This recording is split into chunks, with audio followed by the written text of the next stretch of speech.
Hello అండి. ఎప్పుడు చేసిన ఒకటే టేస్ట్ రావాలి అంటే చేపల పులుసుని ఇలా ట్రై చేయండి. 2 ఉల్లిపాయలు తీసుకొని సన్నగా కట్ చేసుకొని వాటిని ఒకసారి వేయించుకోండి. ఆ తర్వాత మిక్సీ జార్ తీసుకొని మేము చూపించిన ఇంగ్రీడియంట్స్ని వేసుకొని ఒకసారి మిక్స్ చేసుకోండి. కొంచెం చింతపండుని తీసుకొని 2 నిమిషాలు నానబెట్టి దాన్ని పులుసు తీసి పక్కకు పెట్టుకోండి. ఇప్పుడు స్టవ్ వెలిగించి గిన్నె పెట్టుకొని ఆయిల్ వేసుకోండి.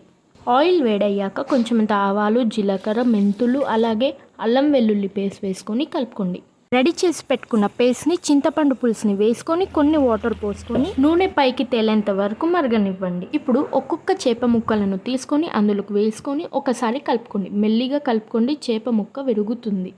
చేప ముక్కలు వేశాక 4 నుంచి 5 నిమిషాల పాటు ఉంచి ఆ తర్వాత స్టవ్ బంద్ చేసుకొని కొంచెం అంత కొత్తిమీరని వేసుకోండి. ఫుల్ వీడియో కావాలి అంటే మా ఛానల్కి వెళ్ళి చూసేయండి. ఈ వీడియో మీకు నచ్చినట్టయితే like, share, comment and subscribe to మా ఇంటి రుచులు. Thank you.